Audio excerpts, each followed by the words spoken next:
Salut Laurent. Salut Julie. Merci beaucoup d'être là. C'est un plaisir.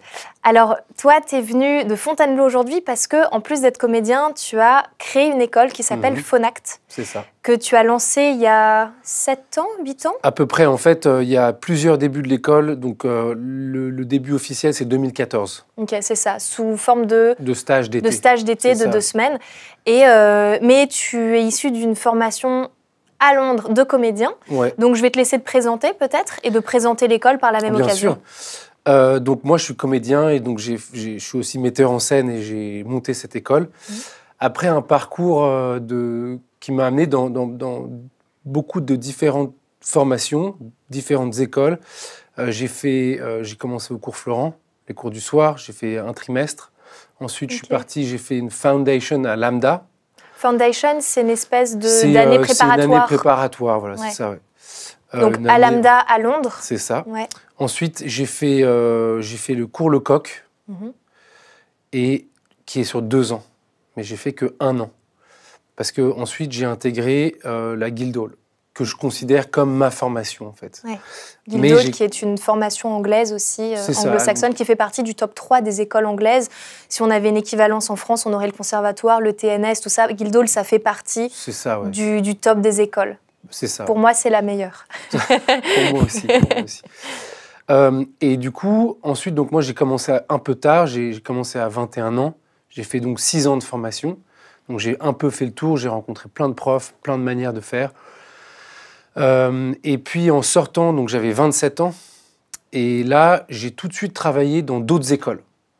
Donc j'ai Christian, qui était mon directeur à Guildhall, m'a pris sous son aile et j'ai pu travailler avec lui au TNS, qui était sous la direction de Julie Brochen à l'époque. Et là, on a fait 3 ans là-bas. Tous les ans, on intervenait là-bas. Donc toi, t'étais Moi, en tant j'étais son que quoi? assistant. D'accord. Christian Burgess. Voilà, c'est ça. Okay. J'étais son assistant et du coup, ensuite j'ai également assisté à un autre metteur en scène qui s'appelle Arpad Schilling. C'est un metteur en scène hongrois pour le spectacle de sortie d'une promotion de l'ENSAT. Et puis j'ai aussi bossé 2 ans dans un festival de théâtre autour de la formation de théâtre en Italie, à San Miniato, qui s'appelle Prima del Teatro. Voilà à peu près. Et puis évidemment, j'ai rebossé comme prof à Guildhall, où j'ai été prof pendant à peu près 10 ans sur leur formation d'été et sur leur foundation aussi. Donc ce qu'on appelle le PAC, qui se déroulait sur un trimestre. Oui, d'accord. Donc, fort de cette expérience, j'ai créé une école dont le point de départ, c'était de travailler avec des gens qui faisaient partie de ma famille de théâtre, en fait. Et ils étaient tous en Angleterre. Et donc, j'ai travaillé en Europe aussi, comme je te disais. Et du coup, ce que je voulais faire, c'était une rencontre de différents savoir-faire. J'ai rencontré des maîtres pour moi dans chaque école que j'ai faite, et c'était intéressant pour moi de les faire se rencontrer et de créer un environnement où je pouvais exposer les élèves désirant faire la formation à ces voix, en fait. Toi, tu as connu Kirsty, que j'ai rencontré à Lambda, par exemple. Tu as rencontré Christian, que j'ai rencontré à Guildhall, et évidemment Joe, que tu as interviewé déjà. Tout ça, c'est Guildhall, mais lui, il a fait RADA aussi, il a fait Lambda. Donc, c'est tout cette espèce d'écosystème. Et puis, je ne sais pas si toi, tu as travaillé avec Marc. Avec Marc Bien du TNS, sûr. tu vois. Donc voilà, partout où j'allais, j'ai fait des très belles rencontres et on les a réunis dans un seul et même endroit, Phonact. Et aussi, il y avait un facteur déterminant, c'était le fait que pour rentrer dans ces grandes écoles, il y a un concours qui est vraiment très difficile. Juste en termes de statistiques. Tu vois, à Guildhall, tu as 2800 candidatures pour 24 places, par exemple. RADA, ça doit être encore pire. Le CONS, je crois qu'on n'est pas loin des 1200 candidatures pour 30 places. Pour 30 places, je crois. Ça dépend des années, mais je crois que c'est 30. TNS, tu vois, pareil, 1200 ou 800 pour 12 élèves. Donc, tu vois, c'était... Et ça, bon, je comprends, mais ça ne veut pas dire que les autres qui ont autant de motivation de désir, de choses à donner, ne peuvent pas avoir accès à ces professeurs. Donc nous, on a créé Phonact, où en fait, on pouvait sélectionner des gens sur d'autres critères, qui fait partie de l'esprit de Phonact et qui est pour le moment, qui est une des grandes différences entre nous et ces grandes écoles. Parce que quels sont ces fameux critères de sélection ? Qu'est-ce que tu vas regarder chez des comédiens ? En fait, nous, tu vois, par exemple, moi, quand je suis arrivé à Guildhall, on m'a dit, le premier jour, on m'a dit, nous, on va pas vous apprendre à jouer, vous savez jouer. Mais on va vous donner des outils pour vous développer dans le métier, dans l'industrie, en fait, pour vous équiper pour l'industrie. Et nous, on va prendre des gens qui veulent jouer, mais qui ont très peur de jouer, par exemple. Tu vois, ça, c'est un des critères qu'on garde. On se dit, OK, la personne sait jouer, mais il y a une grande peur, et ils sont pas prêts. Donc nous, on a créé un environnement qui permet à des gens qui ont quelque chose à donner, qui ont une vraie voix artistique, mais qui, souvent, n'osent pas, en fait. Donc, ils vont voir, je sais pas, un spectacle. Ils regardent je sais pas, leur acteur préféré. Je sais pas, moi, en ce moment, c'est Mark Rylance, par exemple, tu vois. Et tu le vois et tu te dis, mais c'est dingue, quoi. Et ça, je l'ai en moi aussi. Et j'ai envie de le développer, mais j'ose pas.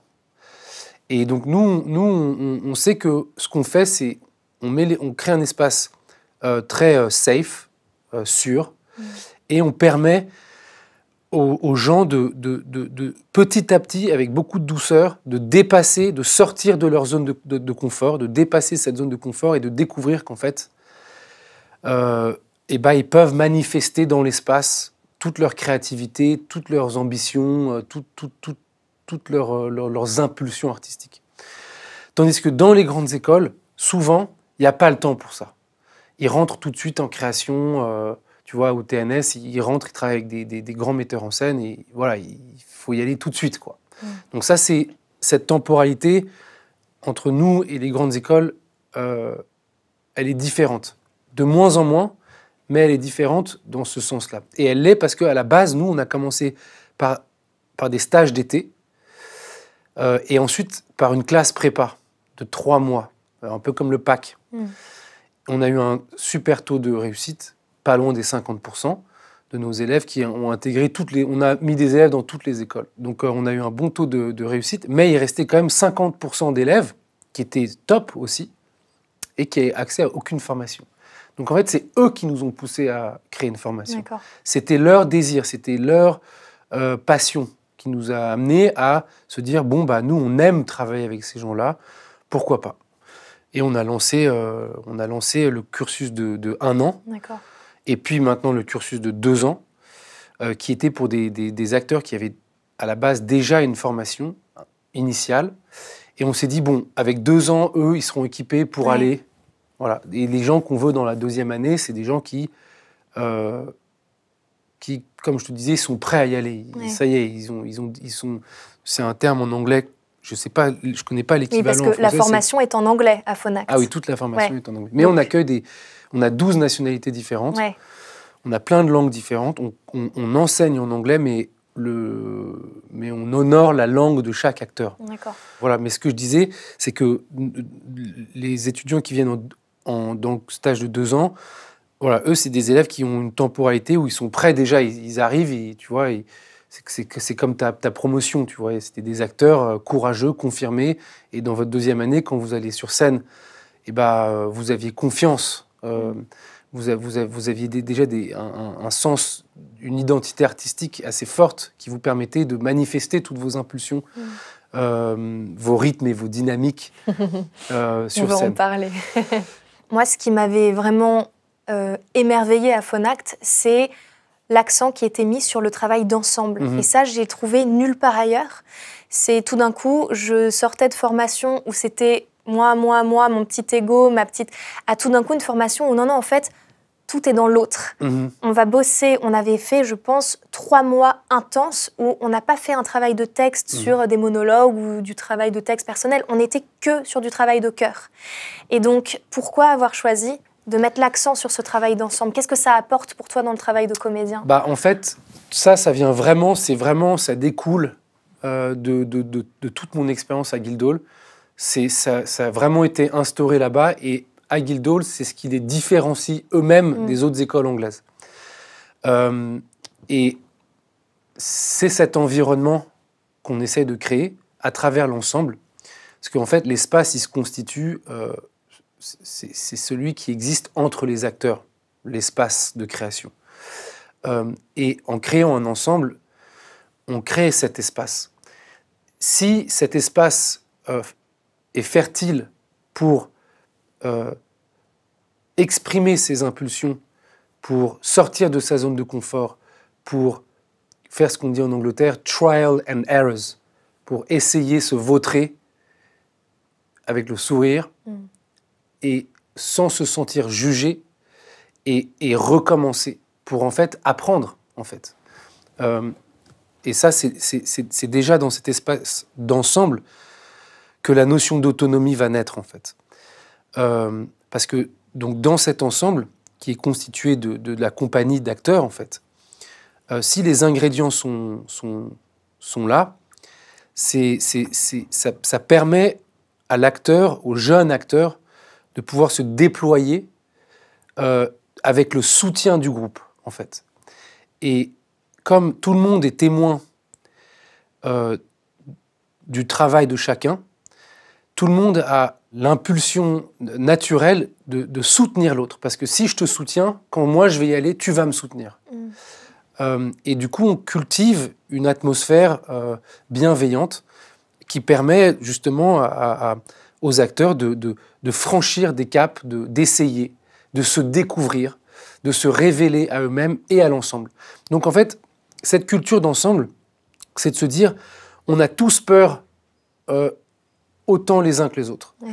Et du coup, faisons de cette peur notre force commune et un point de départ de notre travail où on peut ensemble être témoin du dépassement de soi-même et si tu veux, de la libération artistique. Et en fait, si tu le fais, c'est plus facile pour moi de le faire. Si je le fais, c'est plus facile pour toi de le faire.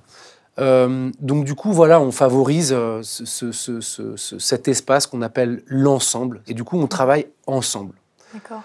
Et du coup, tu travailles aussi sur la confiance.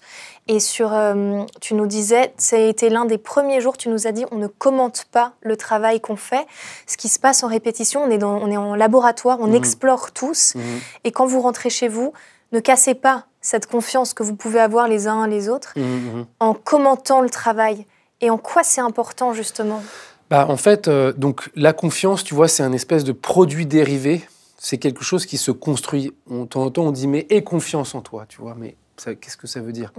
La confiance, en soi, on l'acquiert petit à petit par des attributions personnelles qu'on se fait à soi-même en faisant des petits pas en avant tous les jours, de manière consistante.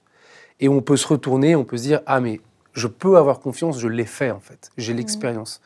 C'est pas quelque chose de magique, ça se travaille la confiance. Et du coup, dans ces étapes, tu vois, initiales, dans la création d'ensemble, quand l'acteur se met à nu, il est d'autant plus sensible à tout regard, commentaire, posture. Et du coup, il y a une fragilité là. Avant qu'il y ait une force, il y a une vulnérabilité et une fragilité. Et quelque chose de délicat. Et on ne le sait pas, on le sait avec l'expérience, mais les jeunes comédiens en formation, ils ne se rendent pas compte à quel point un commentaire peut saper. On ne sait pas d'où viennent les gens. On arrive en formation, on sait la lune de miel, on est tous contents d'être à l'école, d'être pris, on commence, c'est génial.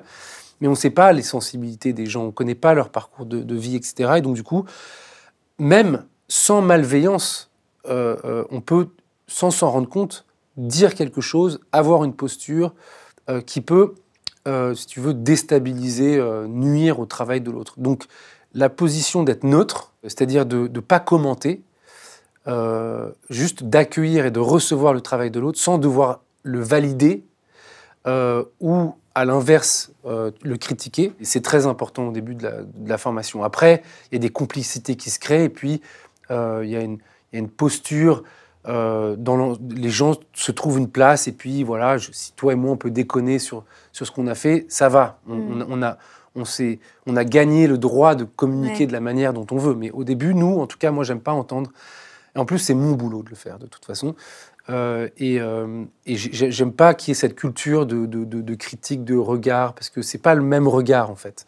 Si tu regardes le comédien en tant que spectateur, alors que tu fais partie du travail, que tu es dans l'ensemble, pour moi, c'est pas le regard le plus, si tu veux, le plus pertinent, le plus fertile, quoi. Ouais. Tu vois, si tu regardes avec une ouverture où tu te dis, bon, bah, une disponibilité, où donc tu n'es pas dans l'observation, tu offres ta présence, tu offres ta potentialité, c'est-à-dire que si, par exemple, je fais un monologue et que je te regarde, et que toi, tu me regardes en étant avec moi dans la connexion, et pas en étant en spectateur, ça, c'est ce qu'on essaie de travailler, parce que de toute façon, c'est tous des acteurs. Moi, je suis spectateur, je regarde, je peux juger, critiquer, analyser, mais les comédiens de l'ensemble, ils doivent tous en jeu avec les autres. Voilà, c'est ça, tout le temps, du début à la fin, que ce soit pour un cours de voix, un cours de mouvement, un cours de masque, un cours une répétition pour une mise en scène publique. On arrive le matin, on est en jeu. À la fin du trimestre, à la fin du projet, à la fin de l'année, à la fin de la formation, il y a un espace de dialogue qu'on peut ouvrir, qu'on ouvre d'ailleurs tout le temps, et où, tu sais, on se fait des cercles à la fin Et là, on peut échanger des idées, échanger des retours, mais pendant le travail, c'est une perte de temps, en fait. C'est déjà que le temps est compté. Mais du coup, tu dirais que le travail du comédien, la base de son travail, c'est la vulnérabilité, d'accepter, de se montrer dans toute sa vulnérabilité face aux autres. Tu parlais de ça tout à l'heure. Oui, bien sûr. Oui, je pense que ça, c'est sûr que c'est un des ingrédients indispensables à toute création, à toute forme artistique. C'est d'accepter qu'on est vulnérable et justement de l'embrasser, en fait. Ça. La vulnérabilité, c'est pas forcément une fragilité. Je pense qu'en fait, ça n'a rien à voir. Mais c'est juste de se dire, et c'est ce qu'on dit souvent, c'est qu'on est « you are enough », on dit. On est assez, quoi. On est assez, on est suffisant, on est tel quel. J'ai pas besoin d'ajouter. J'ai pas besoin d'ajouter, de me suradapter ou de m'excuser. C'est une position juste d'être, tel quel. Et ça, c'est une position de vulnérabilité, en fait. Et d'accueillir sa propre vulnérabilité aussi, c'est souvent plus difficile. Les autres accueillent plus facilement notre vulnérabilité, souvent, je pense, que nous, on accueille notre propre vulnérabilité. En tout cas, chez moi, je pense. D'accord. Parce que du coup, c'est quoi les ingrédients dans une formation, enfin en tout cas à Phonact, j'allais dire une formation réussie, donc Phonact, parce que j'estime que c'est une formation très très bien pensée. Avec quels ingrédients tu vas travailler? Il y a un élément qui est très important. Pour moi, c'est le numéro 1, c'est la joie. Tu vois, on doit travailler en joie. C'est facile au début, puis ça devient de plus en plus difficile. Et travailler en joie, ça ne veut pas dire qu'on ne peut pas avoir une sale journée. Hein. Ça ne veut pas dire qu'on ne peut pas traverser quelque chose de difficile. Ça ne veut pas dire qu'on doit faire des choix joyeux sur scène. C'est-à-dire qu'on doit arriver et de se dire que je vais apporter de la joie dans le travail. Je laisse tout ce qui n'appartient pas au travail en dehors de la salle et je le reprendrai en sortant. La joie, c'est une ouverture. Ça te permet d'être plus disponible pour l'autre, pour toi-même, pour le texte, pour l'auteur, pour les propositions, pour le metteur en scène. Et en fait, la joie, c'est quelque chose qui va vers l'autre, en fait, ou vers soi. Et donc, du coup, c'est très fertile. C'est très énergisant, même. L'inverse, c'est quelque chose qui est plus fermé. Un acteur qui rentre fermé, c'est compliqué de l'approcher, on ne sait pas trop, on ne sait pas si on peut s'appuyer sur lui. Pareil pour un professeur, un metteur en scène. On a tous nos hauts et nos bas.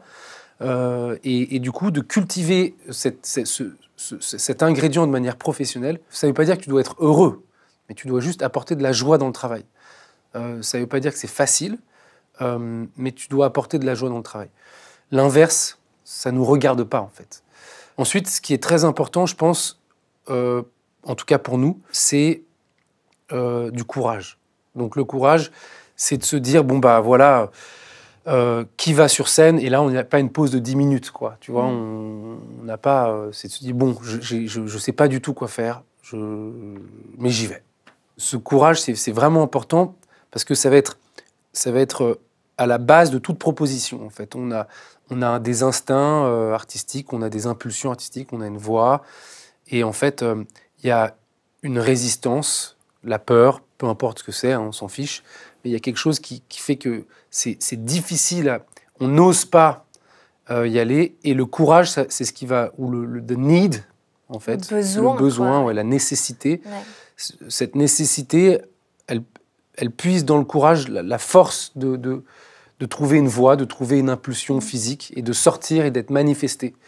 Le courage, c'est aussi présent dans l'information, parce que quand tu n'as pas envie d'aller taffer, tu dois puiser dans ton courage pour y aller. Quand tu es fâché avec ton partenaire de jeu, tu dois puiser dans ce courage pour trouver de la joie et recommencer.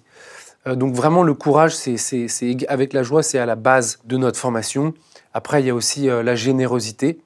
On demande beaucoup aux élèves, on demande que leurs propositions soient trop plutôt que moins. On fait beaucoup de répétitions. Donc ça, c'est un autre ingrédient qui est très important. La générosité, c'est aussi quelque chose qui va vers l'autre. Et c'est une ouverture pour donner, mais aussi recevoir. Donc voilà, la générosité, c'est essentiel. Ensuite, il y a, on en a déjà un peu parlé, mais c'est la disponibilité, mais pas juste par rapport à ton partenaire des scènes, de scène ou ton metteur en scène. C'est toi qui te rends disponible pour ta formation. Tu en fais une priorité. Tu te dis, OK, bon, bah, ce soir, j'ai envie d'aller à Paris, m'en coller une avec mes potes. Mais bon, demain, j'ai cours à 9h.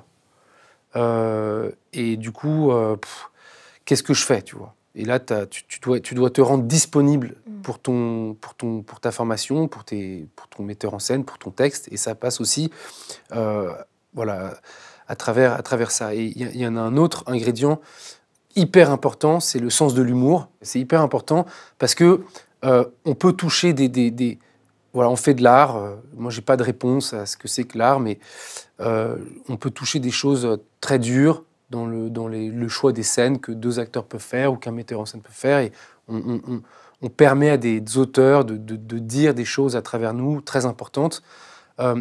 Mais nous, il faut pas qu'on oublie qu'on est en jeu, en fait. Et que même si tu joues, je sais pas moi, la mère de Richard III, bah, tu dois aller dans ces états, mais quand tu sors et que le jeu prend fin, on n'oublie pas que c'est un jeu et qu'on a fait ça que pour du jeu. Et en fait, cette ligne est souvent source de confusion et de mal-être, je dirais, chez les jeunes acteurs. Donc on rappelle souvent, à travers le sens de l'humour, qu'on fait quelque chose d'important, mais qu'en même temps, on fait juste un jeu. Et qu'au final, c'est pas très important. Donc il y a un paradoxe là qui est vital. C'est de pas se prendre au sérieux, quoi. En gros, naughtiness, sense of humor, tu vois. Ouais, on prend le travail au sérieux, mais on se prend pas au sérieux nous-mêmes. Ouais.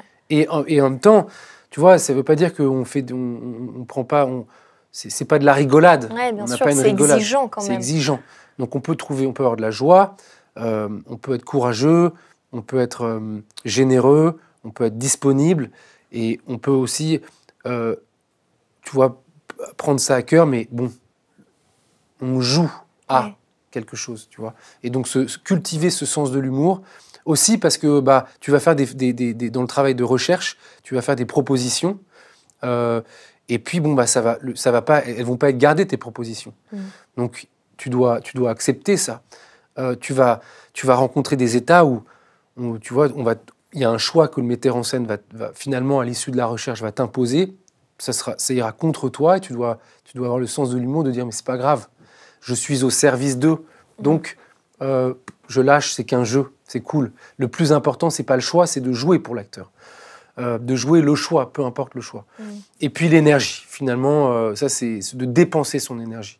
Voilà, à la fin de la journée, il faut avoir eu le sentiment que on n'était pas assis pendant 3 heures à écouter quelqu'un, et que on s'est caché derrière une position statique pour En fait, on doit être en mouvement. Pour moi, c'est des jeunes, tu vois, ils arrivent, ils ont entre 18 et la moyenne, disons que c'est 22. Et le corps, c'est notre instrument, au même titre que notre voix et notre imagination, nos pensées. Mais on est au contact du monde à travers notre corps. Et il faut qu'on le mette en mouvement, tu vois. Pour moi, c'est une formation, si tu es assis pendant 5 heures dans la journée, ça ne va pas, tu vois. Après, en travail de création, de recherche, il y aura des phases statiques comme ça, ok, pas de souci. Mais pendant ta formation, tu dois dépenser ton énergie. Et moi, je vais te demander ça aussi, de dépenser ton énergie en répétition, d'aller chercher, d'être trop, tu vois. Donc là, on revient à la générosité aussi. Ouais. De proposer, de faire, de donner. Pour moi, l'acteur, c'est une énergie, avant tout. Un artiste, d'ailleurs, c'est de l'énergie. Quand on rentre, la première chose qu'on reçoit, avant d'entendre la personne, ou avant de la toucher, on reçoit son énergie, par ses rythmes, ses dynamiques, et d'autres choses qu'on ne doit pas voir. Mais voilà, donc ça, nous, on doit mettre cette énergie en mouvement et on doit la stimuler et on doit l'encourager à aller vers l'extérieur. Se nourrir, en partant de l'intérieur, en partant de soi, évidemment, mais aller vers l'extérieur. Pour moi, ça, c'est très important. Donc, je dirais que c'est plus ou moins ça, les 5-6 ingrédients qui sont au cœur de Phonact. D'accord. Et donc, comment tu les travailles concrètement? Tu parlais tout à l'heure de zone de confort. Comment est-ce que tu arrives à amener les comédiens et les comédiennes en dehors de leur zone de confort? Tu parlais en faire plutôt trop que pas assez. Comment tu arrives à conjuguer ça avec aussi la simplicité, l'honnêteté, l'authenticité? Donc déjà, nous, ce qu'on fait, c'est qu'on a une formation qui s'articule autour de 3 grands axes. Le premier, c'est le corps. Donc on a des cours de mouvement. Ensuite, c'est la voix. Donc on a des cours de voix, indépendants des cours de mouvement, même si les deux sont liés. Et on a des cours de jeu qui mettent les 2 premiers en mouvement ensemble et qui l'intègrent avec l'imagination. Donc ça, c'est nos 3 grands piliers. On va t'apprendre, on va te faire découvrir, te faire ressentir ton instrument, ton corps, ta voix, ton imagination. Alors ça, c'est du travail, tu sais, c'est des professeurs de mouvement qui viennent. Ils travaillent autour de l'Aban, ils travaillent autour des rythmes, des dynamiques. À Lecoq, ils font ça beaucoup. Ils s'inspirent du vivant et ils essaient de transposer ces rythmes et ces dynamiques à travers le corps de l'acteur pour qu'ils apparaissent sur scène. Et moi, j'ai été énormément inspiré par ça. Donc déjà, quand tu découvres ton corps, en le mettant en mouvement, tu le rencontres, et tu gagnes petit à petit confiance en ton corps, tu entames un dialogue avec ton corps et là déjà il y a une conscience du corps qui donne confiance. Pareil avec la voix. Donc nous on a des super profs de voix et tu apprends à connecter, à rencontrer ta voix, à la connecter à ton corps, à la sentir dans ton corps, à la sentir dans l'espace. Et on fait du chant aussi. On fait du chant un peu, on fait du travail de phonétique, on fait du travail de mise en bouche, on fait du travail de capacité, de respiration. De résonance, beaucoup. Et du coup, en te découvrant toi-même déjà, tu gagnes un peu confiance en toi, parce que tu te connais un peu mieux. Tu as une conscience de toi qui commence à se densifier, à s'approfondir. Et ensuite, tout ça, on le met en mouvement, en jeu, avec notre imagination. Donc notre imagination, on la travaille par des exercices que toutes les écoles font. Et alors, si tu veux que je t'en nomme un, tu vois, on peut prendre, je sais pas, le sac magique, ok. Et puis j'ai un sac et là je prends quelque chose et je le nomme au moment où je le sors. Et tu fais ça et tu apprends à entendre, à avoir accès à ton imagination, à stimuler des images, à connecter des images. À les recevoir, à les laisser sortir. C'est un petit exercice débile, hein, mais c'était pour te illustrer ça. Ou alors, par exemple, on fait un exercice « je vois ». Donc, on regarde un mur blanc et tu dis juste « je vois » et tu dis ce que tu vois. Ouais. Et tu commences à sentir que il peut y avoir des blocages. Et les blocages, peu importe ce que c'est pas grave, mais ils vont avoir un impact au niveau de ton corps, au niveau de ta voix, au niveau de ton imagination. Et à travers ce travail de ce qu'on appelle the craft, l'artisanat de l'acteur, le souffle, on peut faire se dissiper ces blocages et connecter donc l'image à la voix et au corps et à la manifester dans l'espace. Ça, c'est les 3 axes, on les travaille individuellement et on les met en cohérence ensemble dans un exercice que je pense que personne d'autre ne fait, ou en tout cas de cette manière, c'est ce qu'on appelle pour nous, c'est the ring, que tu connais. Et en fait, c'est parti, à la base, on s'est dit, ok, on crée un espace avec nos corps autour de la salle, on prend la forme de la salle, et on crée un espace où en fait on va jouer. Mais là, il n'y a pas de retour, c'est toi qui y vas.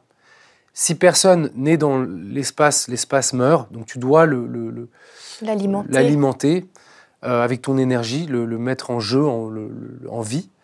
Et tu peux utiliser un monologue, une chanson, tu fais ce que tu veux. En général, on s'appuie sur un monologue, un texte qu'on a travaillé. Et là, en fait, pendant 1h30, ça dure 1h30, les autres acteurs sont présents dans l'espace. Ils ne sont pas assis, ils sont présents debout, ils ne bougent pas, ils te regardent. Ils peuvent être engagés, mis en jeu par la personne qui passe. Et en fait, là, on se dit, pendant 1h30, on va tenter, on va oser de faire des choses. Et même le prof, donc moi en l'occurrence, ou un autre, ne fait aucun commentaire. Et quand l'énergie tombe, quand pour une raison X ou Y, ça tombe, juste on frappe des mains et tu sors et quelqu'un d'autre prend ta place. Et à la fin, on termine. Et il n'y a pas de commentaire. Il n'y a pas de bien ou de mal. Il n'y a pas de mieux ou de moins bien. Il n'y a pas de comparaison à avoir. C'est juste un espace pour que l'acteur puisse ressentir des sensations et se découvrir en jeu, en mettant le corps, la voix et l'imagination. Et en fait, tu vois, il y a ce vieil adage qui dit que c'est en forgeant qu'on devient forgeron. Nous, c'est très important qu'on crée un espace où pendant 1h30, toutes les semaines, 2 fois, voire 3 fois ou 4 fois, peu importe, l'acteur se dit, moi, je vais jouer. On pratique notre art. Tu pratiques ton art, tu fais tes gammes. Et puis, tu découvres que tu as un registre, en fait, la liberté que tu pensais avoir sur ton clavier, tu joues cette octave-là. Et puis tu te rends compte que tu peux aller là. Et puis tu ne sais pas comment aller là, donc tu n'y vas pas très souvent, puis tu y vas de plus en plus souvent et tu le fais. Et en fait, je crois beaucoup en l'autonomie des acteurs et dans le potentiel des acteurs, des jeunes comédiens qui viennent chez nous, et aussi qu'ils ont énormément de choses à s'apprendre eux-mêmes. Mais il faut leur donner l'espace pour apprendre. Parce que sinon, ce qui se passe, c'est que, comme je fais là un petit peu, c'est moi qui déballe pendant 3 heures, et puis après, c'est la fin du cours. Alors oui, il y a des choses qui sont dites, mais comment est-ce que ça se transpose dans le corps, en fait ? Comment est-ce que ça se traduit dans ma voix ? Comment est-ce que ça s'intègre dans mon imagination ? Et ça, on doit laisser l'acteur le faire. On doit laisser, après avoir échangé, partagé, en essayant d'illustrer, de faire ressentir par la parole, à travers l'échange, à un moment donné, c'est « Ok, voilà, maintenant je me tais, allez, vas-y, joue. » Essaye. Sans le moment où tu fais « Ah non, je peux pas y aller, j'ai trop peur. » Mais sens-le, ça, et va au contact. Et reste au contact de ça le plus longtemps possible. On dit souvent, allez là où c'est inconfortable et essayer de rester le plus longtemps possible avant de sortir. Parce que c'est comme ça qu'on va développer une autre palette qu'on ne se croyait pas capable d'avoir, par exemple. Voilà, moi je pense que c'est comme ça qu'on peut avoir accès à des ressources artistiques qu'on n'imagine pas, en fait. Et qu'est-ce qui change, selon toi, entre le moment où un comédien ou une comédienne arrive à l'école, au stade 0, premier jour, et le moment où il ou elle en sort, le dernier jour, après 2 ans de formation? Qu'est-ce qui a changé? Qu'est-ce qui a évolué? Pour moi, c'est une liberté, en fait. Il y a une liberté d'être, en fait, qui est vraiment... C'est au-delà de la formation de l'acteur, pour moi, juste, c'est la plus belle chose que je vois sous mes yeux. C'est la maturité sous forme d'une liberté d'être. C'est une énergie qui est présente et visible dans la lumière, sa propre lumière, en gros, si tu veux, plutôt que cacher, que excuser, que adapter. Et ça, pour moi, c'est vraiment... et c'est vraiment le plus flagrant. Alors évidemment, ils ont de la technique, ils savent... Ils peuvent te faire un cours de voix et de mouvement, ils peuvent te faire un échauffement, ils peuvent t'assurer une classe, ils peuvent l'idée en français, ils peuvent diriger des ateliers et tout, ils ont un savoir-faire, ils ont une disponibilité pour les projets, les metteurs en scène, mais ce qu'il y a vraiment de beau et de puissant, pour moi, c'est cette fluidité d'être, cette liberté d'être, et un axe qui se ressent chez les personnes et qui se dévie moins. Donc, en anglais, il y a ce terme « empowerment ». L'empouvoirment. Je sais que de plus en plus, on l'utilise, on le francise, même si c'est un peu étrange au début. Ouais. C'est cette prise de pouvoir. Quoi. Ouais. C'est ça, cet empouvoirment. Voilà. Pour moi, ça, on dit autrement, on peut dire, tu sais, d'avoir trouvé sa voie, en fait. Et ça, sa voix parler, hein. Tu vois, de dire je suis, quoi. Tu vois, et oui, tu vois, je peux. Ouais, c'est quelqu'un qui s'excuse plus, en fait. Souvent, moi, je sais qu'à Phonak, c'est l'expérience que j'en avais faite.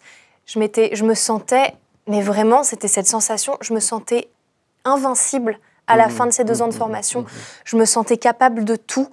Et je me sentais grande, je me sentais large, je me sentais solide. Et c'était pas qu'à l'échelle de mon jeu ou de mes compétences de comédienne. Dans la vie, je me sentais beaucoup plus alignée. Tu parlais d'axe tout à l'heure. Et je me sentais vraiment à l'endroit où je devais être. Et heureuse, c'était hallucinant l'effet que cette formation a eu sur moi, parce que je pense que c'est aussi 2 ans on est beaucoup sollicité physiquement, il y a beaucoup de sport, on fait de la natation, on fait du crossfit dans la forêt parce que c'est à Fontainebleau, donc l'environnement aide aussi beaucoup. On avait des cours de yoga pratiquement tous les jours, du pilates, on avait des cours de voix, la voix ça libère aussi en termes émotionnels, ça libère énormément. Et surtout, on a travaillé avec les meilleurs metteurs en scène qui soient. Et je pense que ça crée une telle sensation de travail, de confiance dans le travail et de solidité dans le travail et dans son autonomie, en fait. Que moi, ça a été mais révolutionnaire chez moi, Phonak. Et oh la vache, je pourrais en parler des heures. Et tu vois, c'est ça aussi. En fait, cette liberté d'être, tu vois, il y a aussi, donc, du coup, dedans, la notion d'autonomie. Ouais. Et ça, c'est vraiment très, très important. C'est de faire sentir aux comédiens, quand ils sortent, que c'est pas leur agent ou leur directeur de casting qui vont être les architectes du succès, tu vois, de leur vie, de leur parcours artistique. Mais c'est vraiment eux. Donc, il y a cette notion de liberté, d'autonomie, d'empouvoirment, et de se dire non, je suis l'architecte de mon parcours, en fait. Et il va y avoir des obstacles, comme dans la formation, mais j'ai l'expérience d'avoir su surmonter un obstacle, donc que ce soit la peur du jugement de l'autre, j'y suis quand même allé. J'ai fait the leap of faith, tu vois. Ouais. J'ai fermé les yeux et je me suis laissé tomber. Ouais. C'est un exercice d'ailleurs qu'on fait beaucoup à Phonak. Ouais, tu peux le décrire, cet exercice ? Oui, bien sûr. Donc cet exercice, c'est en fait, c'est tout simplement, on marche dans l'espace, on équilibre le plateau et à n'importe quel moment, on peut s'arrêter, mettre ses pieds joints, fermer les yeux, ouvrir ses bras et se laisser tomber en arrière. Sans rien dire, sans prévenir le groupe. Oui, sans prévenir le groupe, sans rien dire, sans compromettre son axe. Et quelqu'un sera là pour te rattraper, en fait. Donc ça crée des choses... En fait, c'est du lâcher-prise, en fait. Aussi, on a un autre exercice, là, que tu aurais adoré, c'est qu'on fait marcher quelqu'un dans l'espace, les yeux fermés, tu vois, un rythme sur une échelle de 1 à 10 à 5, 6, s'ils y arrivent. Et en fait, on les dirige avec un son. Donc, je sais pas, un sifflement, tu vois, tu fais... Et il doit suivre ton son. Donc tu le diriges comme ça. Mais lui, il ne sait pas où il va, tu vois. Et ça, c'est pour cultiver le lâcher-prise. Et aussi, ce qui est intéressant, c'est que tous ces exercices, on les fait pourquoi ? Bon, déjà, c'est un jeu. Ça a un impact sur la voix, enfin, sur le souffle, donc sur la voix et le corps. C'est-à-dire que dès qu'une tension musculaire arrive, parce qu'il y a une crainte, la peur d'un obstacle, d'un échec, eh bien, on se contracte pour, tu sais, pour anticiper le choc. Et en fait, bah, ça nous empêche de bouger librement et surtout de la voix, tu vois, de sortir librement, de résonner librement. Et pareil pour les images. Donc, c'est pas juste pour le plaisir de se laisser tomber et récupérer, c'est aussi pour se dire, attends, là, je sens la tension qui monte, non, ok, là, il faut bien que je me laisse tomber. Enfin, tu vois, il faut que je me laisse tomber de manière où mon corps est souple, tu vois, et où mon souffle est libre, pas en me retenant. Parce que c'est la même chose qui va se passer quand tu vas monter sur scène, quand tu vas commencer ton interview, quand tu vas rencontrer ton agent, quand tu vas faire un casting, tu vois. Il y a cette vrille qui se passe dans le corps, il faut faire, attends, pas de souci. Et là, tu te dis, je me souviens, je souffle, je respire, pas de problème, c'est bon. C'est garder l'expérience de la peur en soi et de l'appréhension, et surtout l'expérience de l'évacuer. Où on a surmonté ça et on l'a évacué parce que finalement, il ne nous est rien arrivé, le groupe nous a rattrapés et nous a sauvés. Voilà, exactement. Ouais.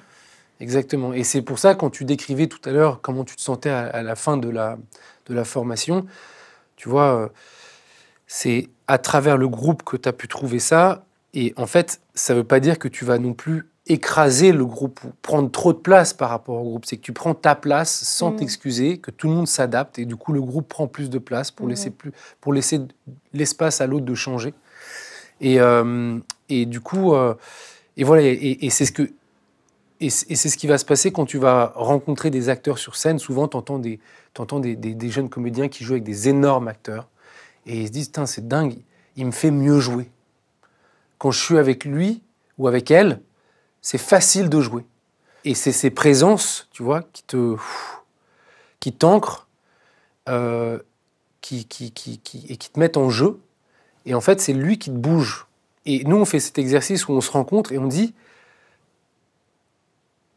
fais l'expérience de ce que tu voudrais que l'autre ressente, tu vois.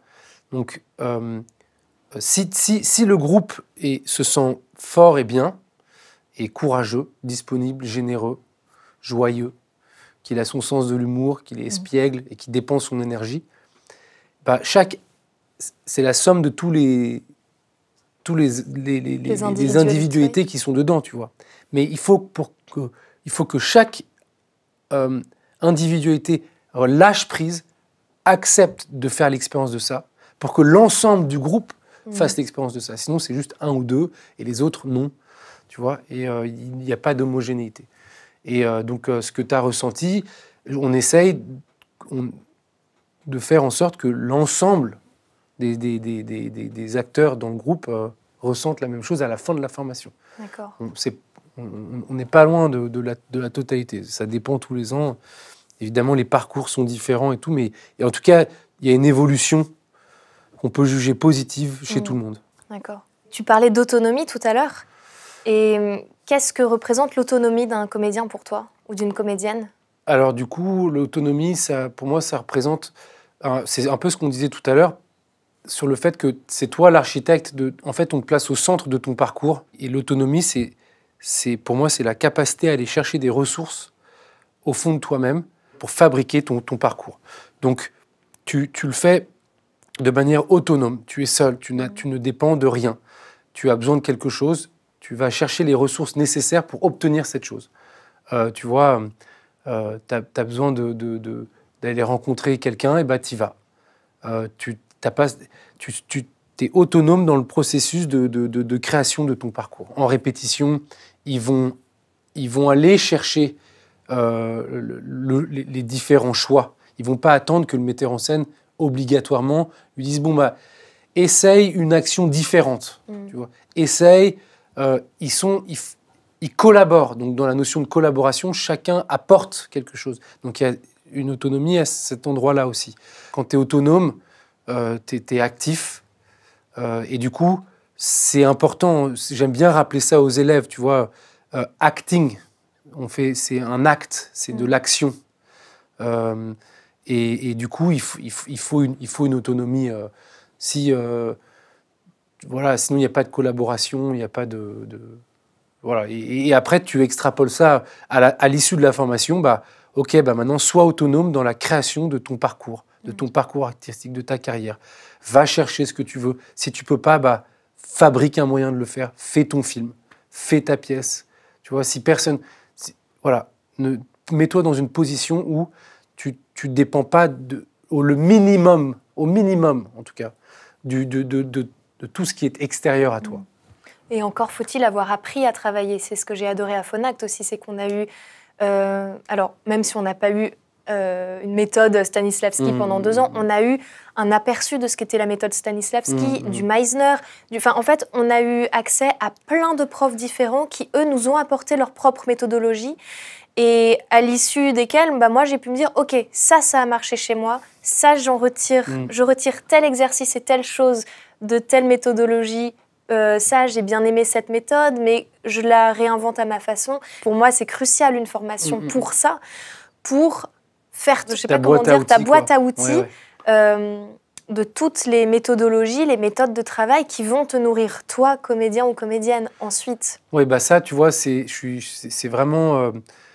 c'est quelque chose qui est pensé, ça, en fait. Ouais. Donc, ça veut pas dire que c'est la meilleure manière de faire. Moi, c'est celle que j'ai vraiment appréciée. C'est celle qui m'a donné le plus d'autonomie, personnellement. Et c'est ce que j'ai découvert avec Guildhall aussi. Et à Lambda aussi. À Lecoq, un peu moins. Enfin, il y avait moins de profs, mais bon, quand même. Et je sais qu'il y a des courants et des traditions de formation théâtrale qui sont complètement différentes, où tu as le maître de théâtre. Tu vois, Lecoq, par exemple. Moi, j'étais chez Cochet, j'ai eu ça aussi. Cochet, voilà. Et ces formations sont exceptionnelles aussi. Hein. Pour d'autres aspects, oui. Pour d'autres aspects. Mais elles sont moins complètes, du coup, je trouve. En tout cas, ce que tu dois avoir d'autres choses, mais ce que tu n'as pas, c'est que tu n'as pas d'autres... une diversité de voix. Et pour moi, d'avoir une diversité de voix, c'est très important. Entre la première année et la deuxième année, je crois que tu vois à peu près pas loin de 20 profs différents. Tu vois. Et sachant qu'en plus, dans les projets, on travaille toujours avec... Il y a toujours un binôme.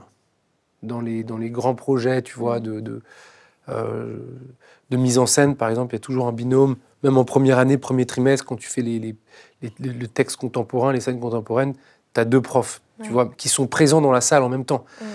Donc, il y a un échange. Et ça, pour moi, c'est hyper important. Et effectivement, ça contribue, du coup, à la rencontre de sensibilité, de résonance avec, par exemple, toi, tu vas peut-être beaucoup aimer Meisner, et peut-être que ça va être un outil très puissant pour toi.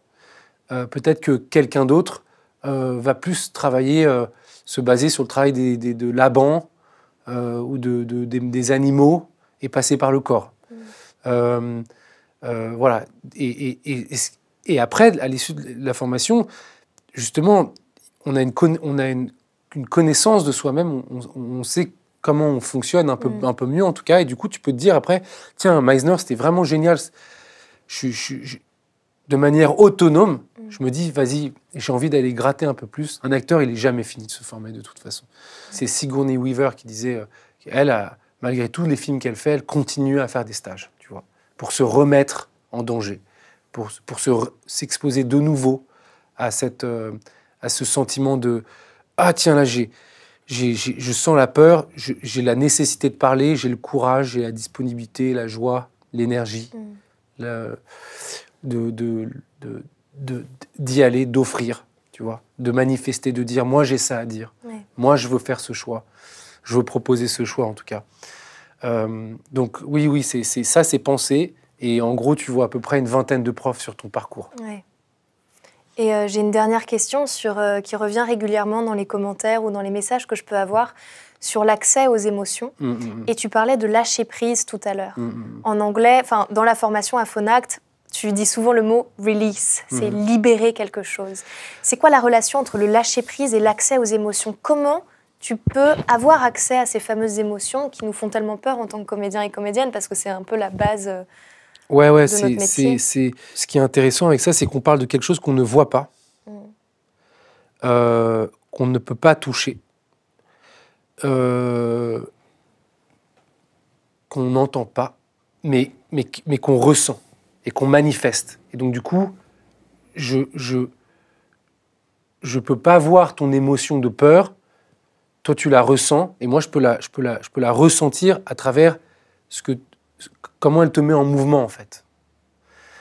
Donc, si tu rigoles, ça, je peux lire, je peux voir, je peux recevoir. Si tu me regardes maintenant et que tu as un fou rire, je ne pourrais pas le savoir, par exemple. Tu vois. Si tu étais en train d'avoir un fou rire, je ne pourrais pas le savoir. Parce que je ne peux pas le lire. Donc, déjà, il faut juste qu'on dise... Tu parlais de l'accès à l'émotion pour l'acteur, mais il faut bien qu'on se dise que toi, tu ressens quelque chose que tu vis, et moi, je le reçois, je le lis, je le ressens, et je peux ensuite, par résonance, disons, par empathie, ressentir quelque chose aussi, tu vois. Peut-être que c'est différent, mais je peux ressentir quelque chose aussi. Et du coup, ce qui est intéressant, je vais essayer d'être clair. Moi, je vais te lire. Donc, ce que je vais lire, c'est des rythmes, des dynamiques que tu vas manifester. De manière consciente ou moins consciente, d'ailleurs. Voilà. En tout cas, quand tu parles de rythme et de dynamique, c'est dans quoi? C'est dans mon énergie, dans la façon que j'ai de parler? C'est de tout ce que tu fais. Dans mes ta gestes. Façon de respirer. D'accord. Ta façon de bouger, les sons que tu émets. Tout n'est que rythme et dynamique, finalement. Tu vois, j'ai bougé comme ça. C'est un rythme et dynamique. Si je bouge comme ça, c'est un autre rythme et dynamique. Quand tu vas exploser de rire, tu vas pas bouger de la même manière que si tu es en colère, par exemple. Nécessairement, tu vois. Ça peut se rejoindre, mais... Et en fait, libérer les émotions, c'était ce que ta question. Un des éléments de réponse, c'est qu'on doit laisser les émotions nous toucher, en fait. On doit les accueillir nous-mêmes, on doit les laisser nous bouger. Si on est rigide, on refoule, on empêche, on reste, on garde en contrôle. Tu vois, si j'ai envie de m'effondrer, par exemple, et que je ne peux pas dans cette situation, je vais me saisir. On dit « ressaisis-toi », tu vois. Donc, je remets de la rigidité, quelque part, au niveau émotionnel, physique, tu vois, intellectuel, spirituel, peu importe. Mais il y a cette notion de « non, je me laisse pas affecter par... Je me laisse pas mettre en mouvement par cette émotion qui jaillit de moi. C'est pas moi qui la fabrique, elle jaillit de moi. Si tu fabriques, on le sent. C'est là d'où vient le côté faux, si tu veux. Okay. Donc elle jaillit et je l'accueille et je la laisse avoir un impact sur moi.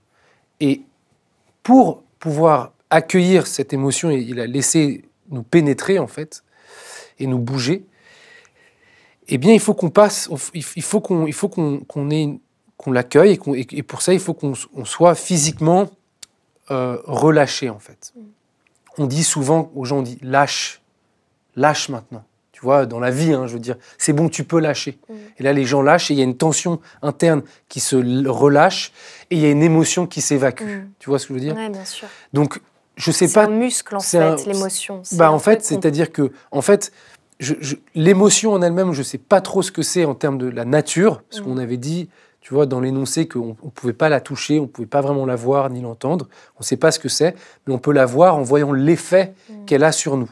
Donc, c'est quelque chose qui jaillit de nous, qu'on ressent. Et nous, on doit lâcher nos tensions musculaires, d'où le travail du corps, pour pouvoir la ressentir de manière plus fine. Et une fois qu'on commence à ressentir et à être conscient de notre corps émotionnel, et je ne sais pas ce que c'est, mais eh bien, on peut, au lieu de se rigidifier au moment où on ressent même l'infime sensation, on va au contraire s'ouvrir à cette sensation, la laisser nous pénétrer, et puis prendre le contrôle. Prendre le contrôle de nous. Et pourquoi on le fait? Parce que on doit le faire à certains moments, on doit être capable de le faire parce que les personnages qu'on travaille, ou les choix du metteur en scène, ou la dramaturgie, la direction artistique du projet, par exemple, va nécessiter que le personnage que tu travailles passe par un de ces moments-là. Et toi, tu dois lui permettre, l'autoriser à être pénétré par cette émotion et à lui, par la voix ou le corps ou ses actions, tu vois, à manifester ça dans l'espace. Donc c'est pour ça qu'il y a des cursus qui essayent avec des techniques de trouver des méthodes, des moyens pour avoir accès à des émotions instantanées. Nous, on veut juste comprendre le principe et ensuite que chacun trouve son chemin. Et ouvrir le canal. Et ouvrir, en fait, et relâcher, et faire de l'espace pour ressentir l'émotion et la laisser nous prendre le contrôle. Et en fait, si tu veux, il y a souvent cette notion de le lâcher prise, tu vois, c'est pas quelque chose, une émotion, c'est pas quelque chose on dit squeeze, je sais pas comment on dit squeeze. Squeeze, c'est serré, mais que tu presses. Ouais, qu'on presse pour faire sortir du corps. C'est quelque chose en fait, c'est pas ça le mouvement, c'est plus ça. Tu vois, je te le montre visuellement parce que je sais pas trop comment faire différemment, mais voilà, on essaie de faire ressentir aux comédiens que c'est plus ça le mouvement. C'est un truc qu'on libère hors de soi. On lâche, voilà. Et c'est pour ça qu'on dit pas que tu pleures. On ne dit pas que tu rigoles, on ne dit pas que tu es en colère, on dit que tu es en train de release, de relâcher voilà, une émotion. Mais l'émotion, c'est quelque chose qui nous arrive, c'est pas quelque chose qu'on doit provoquer. L'émotion, c'est pas ce qui est important, en fait. L'émotion, elle va naître d'une multitude de choses. De la situation, de son partenaire. De son partenaire, de l'autre, d'une résonance personnelle ou pas. C'est pas... Il y a plein de facteurs. Ça peut être un son, ça peut être une lumière, une image, une idée même. Un mot, un visage, une couleur. Ça peut être plein de choses. Mais c'est quelque chose qu'on accueille. C'est pas quelque chose qu'on doit fabriquer. Et souvent, on fabrique des émotions parce qu'on... Voilà, on se suradapte, on veut bien faire, on veut être généreux, mais là, c'est juste, c'est un principe qu'on essaie vraiment d'expliquer, c'est que c'est pas quelque chose que tu fabriques, c'est quelque chose qui t'arrive, ça doit t'arriver. Et si ça t'arrive pas, c'est pas grave. Et ce travail, tu vois, tu le fais dans le jeu, mais tu le fais aussi par la voix. Tu parlais tout à l'heure que tu disais tout à l'heure que quand tu travaillais la voix, ça pouvait aussi travailler ton corps émotionnel. Donc, quand tu travailles ton corps, quand tu lâches des tensions que tu as depuis des années dans ton corps, cette notion de relâchement peut créer de l'émotion chez toi, alors que tu l'as pas cherché, tu vois. C'est vraiment, une émotion, c'est un ensemble de choses. Et je prétends pas savoir tout ce que c'est, mais en tout cas, je suis sûr que ça a une connexion très forte entre le corps, la voix, ça s'inscrit physiquement dans le corps, dans la voix et dans les pensées, tu vois, et que c'est et que quand tu la laisses, quand elle s'exprime, ça vient d'un relâchement. D'accord. J'ai interviewé Pauline Mille lors d'une précédente interview qui est sur ma chaîne, et elle parlait à un moment de l'imagination, du pouvoir des images. Et t'en parlais aussi tout à l'heure de comment on stimule une image. Et je voulais te demander, c'est quoi l'impact de l'imagination sur notre métier? Comment l'imagination peut être au service du comédien ou de la comédienne? Ça, c'est une grande question. Parce qu'encore une fois, tu vois, l'imagination, un peu comme l'émotion, c'est quelque chose qu'on ne voit pas, qu'on ne peut pas toucher. on ne voit pas. Oui, l'imagination, je ne sais pas la forme qu'elle a, en fait. Je ne connais pas la nature, je ne connais pas la substance de l'imagination. Mais par contre, ce qui est intéressant avec l'imagination, évidemment, il y a le mot « image », hein, et c'est que je peux en faire l'expérience. Ton imagination va me renvoyer à mon imagination si toi, tu es connecté à ton imagination. Si moi, je me connecte à toi, et c'est pour ça on parlait de cet exercice de voir, ouais. Où en fait, tu regardes un mur blanc, les autres acteurs sont en face de toi, assis, et donc toi, tu regardes au-dessus d'eux, et tu décris ce que tu vois. Et en fait, nous, quand on est assis là, on te regarde, et ce que tu vois, moi, je le vois. Je vais peut-être pas le voir comme toi tu le vois, mais mon imagination va me proposer une image qui vient de ce que toi tu vois en fait. Alors si par exemple tu dis je vois, je sais pas moi, une fleur, moi je vais voir une fleur. Nos fleurs seront peut-être différentes, mais j'en vois une, toi t'en vois une. Et ça pour moi c'est très intéressant parce que du coup il y a une connexion qui se fait. Et quand il y a une connexion qui se fait, il y a une expérience qui se passe. Et pour moi, le théâtre et le cinéma aussi, c'est une expérience. Je fais l'expérience de quelque chose. Et je vais faire l'expérience de quelque chose à travers ton imagination. Si ton imagination, elle n'est pas engagée, la connexion ne peut pas se faire en fait. Il manque tu vois, il va à un niveau, à un moment donné, l'expérience ne sera pas complète, ne sera pas, tu vois, voilà, il va manquer un des ingrédients le plus important. Je me souviens d'une mise en scène où il y avait un comédien qui arrivait et il devait prendre du sable. Il était en avant-scène, il prenait du sable, il le regardait, il le faisait couler comme ça.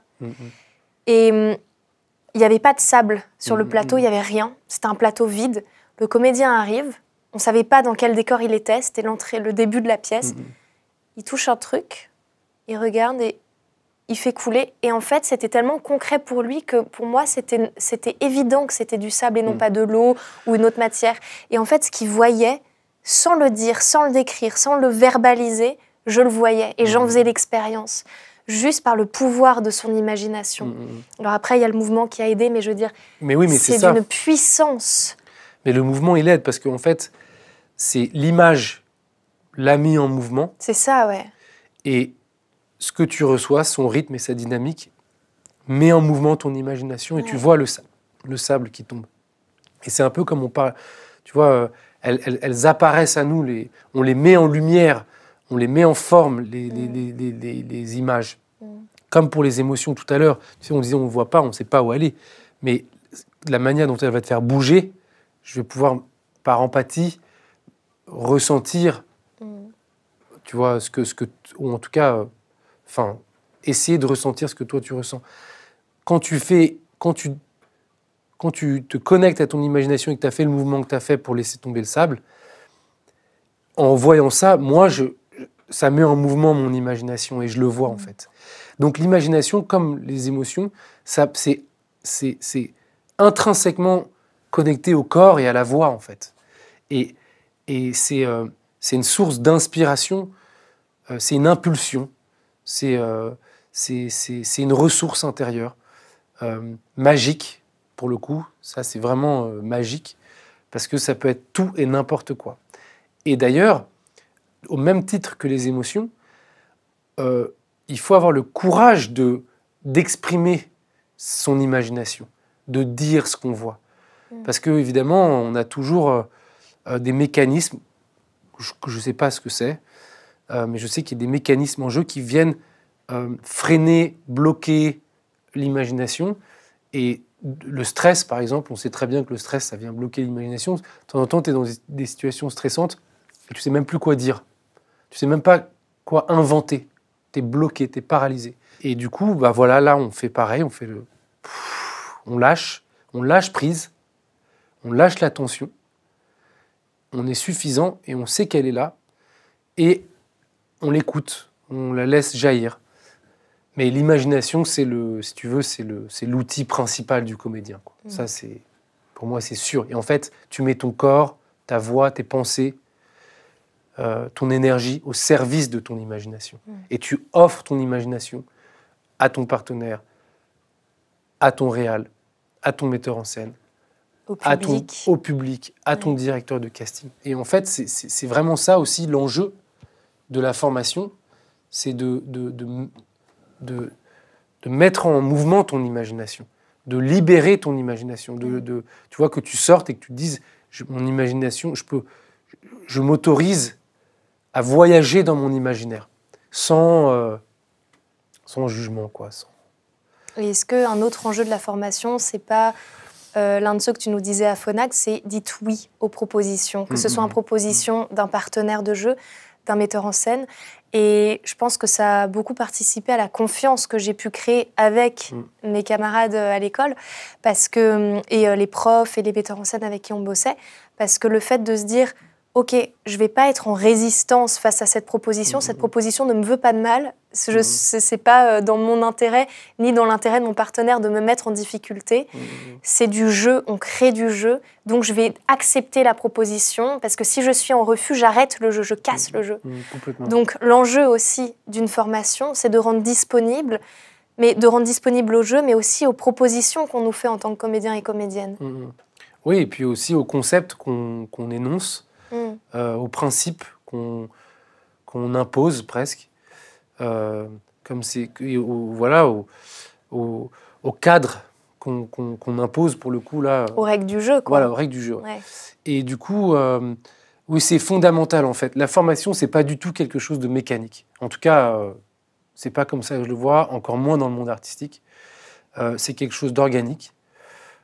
Qui est à l'image du groupe avec qui tu travailles, qui est à l'image des intervenants, qui rencontrent les stagiaires, et entre cette rencontre va se passer quelque chose. Ce quelque chose, cette formation, doit mettre quelque chose en mouvement.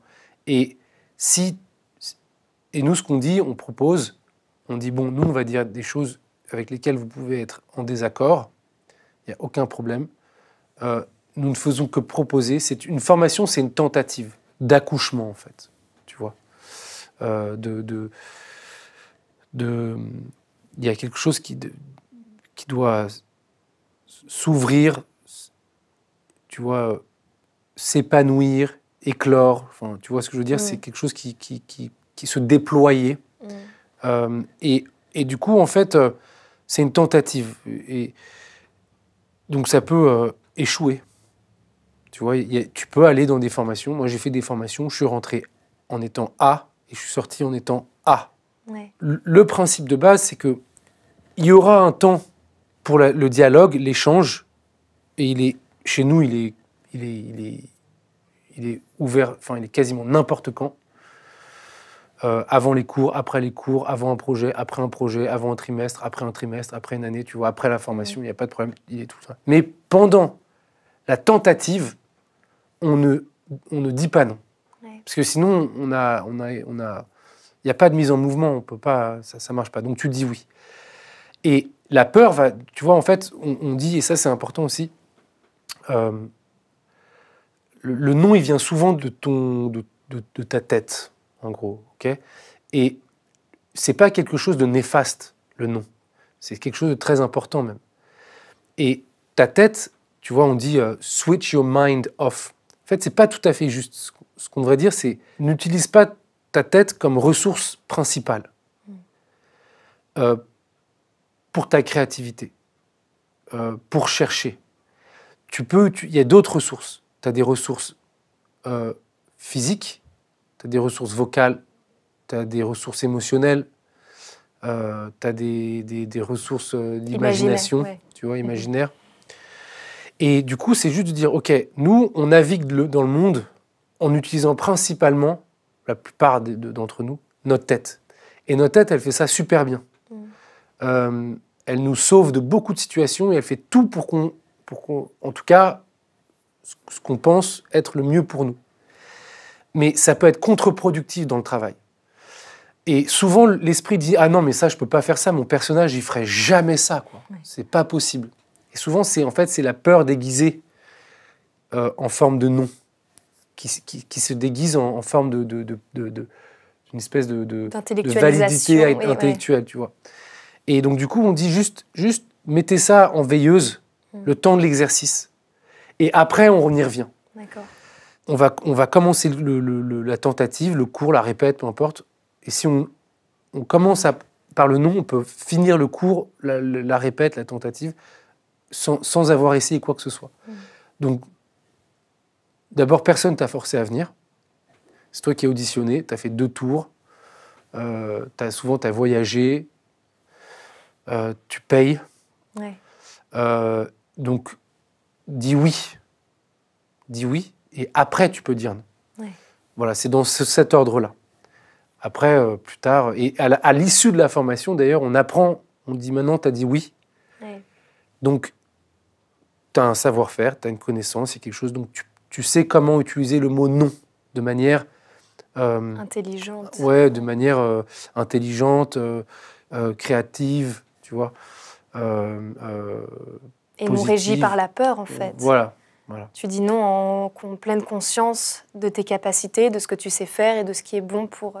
Ouais, et tu sais reconnaître si tu dis non parce que tu flippes, parce que tu n'as pas envie, s'il y a une validité artistique ou pas, derrière ce non, tu sais faire la différence. Donc ça, c'est très important. Donc oui, c'est la posture de départ, tu vois. Ça rejoint ces ingrédients-là. Une formation, c'est pas une vie ordinaire, c'est un moment extraordinaire. C'est un moment où tu pousses, où tu grandis. Et souvent, c'est à une durée déterminée. On va pas te demander de vivre ta vie de manière aussi intense que quand tu viens faire ta formation à Phonact. Mais pendant ta formation à Phonact, tu es dans un incubateur. Et du coup, tout est intense. Pour justement avoir des sensations. Et on a du repos. Tu vois, on a des séances de 12 semaines, puis on a 5 semaines off, où tu peux te poser, décanter. Mais il y a une intensité qui est propice au développement rapide aussi.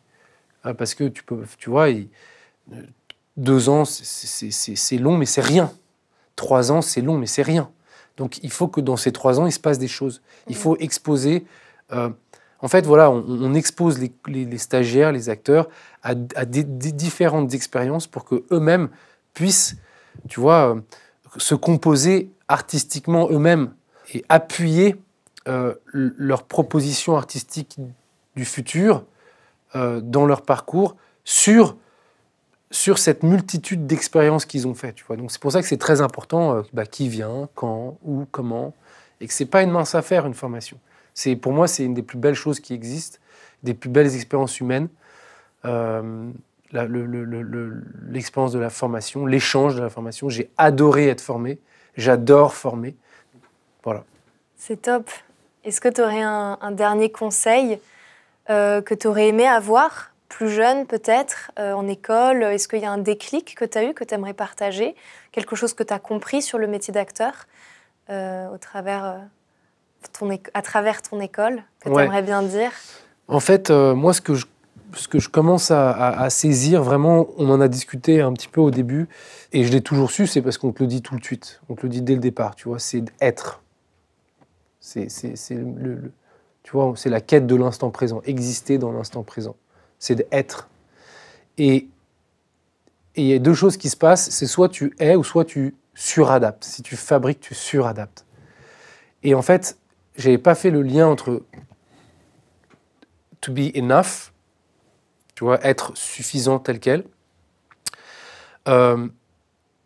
et celui d'être, mais aussi celui de dépenser son énergie et d'être généreux, parce que tu vois, c'est pas juste d'être là et puis tu es suffisant tel quel. Donc c'est être ton énergie, en fait. C'est d'être axé, c'est de trouver ton axe, ton sense of self, et de laisser ton énergie sortir sans... évidemment, on en a discuté pendant des années et des années, de little fucker qui vient te juger et tout. C'est les petites voix dans la tête qui nous donnent des blocages. Qui t'empêchent de faire. Et donc, du coup, pour être, on peut apprendre à être. Et pour apprendre à être, tu vois, il faut vraiment faire. Et moi, le conseil que je donnerais, c'est vraiment... on est une énergie, il faut la dépenser, il faut la manifester. Tu peux pas faire bien ou mal en tant qu'acteur dans une formation. Par contre, tu peux faire ou ne pas faire. Si tu fais, tu as tout à gagner. Peu importe ce qui va se passer en faisant. Mais tu fais, tu crées. Tu manifestes ton énergie. Si tu ne fais pas, eh bien, tu ne dépenses pas ton énergie. Tu la rencontres pas, tu n'es pas. Et du coup, tu vas faire moins de petites attributions personnelles, tu vas avoir moins confiance en toi, et ton énergie, finalement, la confiance en soi, ça nous permet de déployer notre énergie. Le manque de confiance en soi, ça comprime notre énergie un petit peu. On la garde, on la refoule, on se rapetisse. Et ça, ce mouvement, c'est pour moi, dans une formation, quand un acteur va en formation, c'est peu importe ce que les gens pensent, c'est fait. Fait. Il n'y a pas de bien, il n'y a pas de mal, il n'y a pas de haut, il n'y a pas de bas, c'est un cercle. C'est une bulle, en fait, tu vois. Et soit tu fais ou soit tu fais pas. Donc moi, je dis, va là où ça te fait, où c'est le plus désagréable, et reste-y le plus longtemps possible. Et c'est dans cet endroit-là que tu vas faire la rencontre avec toi-même, une nouvelle rencontre avec toi-même en tout cas, et que tu vas saisir l'ampleur de ton potentiel, de ton énergie que tu as ensuite à donner. Parce que pour moi, l'acteur, il est au service, c'est quelqu'un qui est au service de la communauté, il est au service de ses partenaires, il est au service de l'auteur, il est au service du metteur en scène, il est au service des personnages, de l'imaginaire, il est au service de... Voilà, c'est quelqu'un qui est au service, donc c'est quelqu'un qui donne son énergie, qui fait. Donc voilà, fait. Si tu rentres dans une formation avec cette posture, je pense que tu vas prendre beaucoup plus de plaisir aussi. Donc ça va, tu vois, du coup, ça va être plus facile d'être joyeux, ça va être plus facile d'être généreux, ça va être plus facile, plus facile. Ça va te mettre dans un meilleur état d'esprit, tu seras plus disposé en tout cas. Voilà, c'est ça. Je re-signe pour 10 ans à Phonact. Quand tu veux. Merci beaucoup Laurent. Avec plaisir. Pour tous tes conseils. Merci vraiment. Tu vois, ça, on parlait d'autonomie, mais je pense, je crois pas qu'il y en a beaucoup des podcasts qui, tu vois, qui parlent du jeu, qui prend le temps de créer un espace de dialogue où tu fais intervenir des gens de tous horizons qui viennent parler du métier d'acteur. Et je pense qu'aujourd'hui, il y a vraiment de plus en plus d'acteurs. Il y a un peu un changement de paradigme dans le métier de l'acteur avec l'explosion du monde de l'image. Et depuis plusieurs années maintenant, les plateformes, tu vois. Donc, le métier d'acteur change, le monde change, donc le métier d'acteur change, évidemment. Et du coup, tu vas vraiment, j'en suis sûr, tu vois, à ton tour, tu continues la transmission de l'échange que tu as reçu à Phonact. Et pour ça, je te remercie vraiment de créer cet espace de dialogue, c'est top. Merci à toi. Avec plaisir.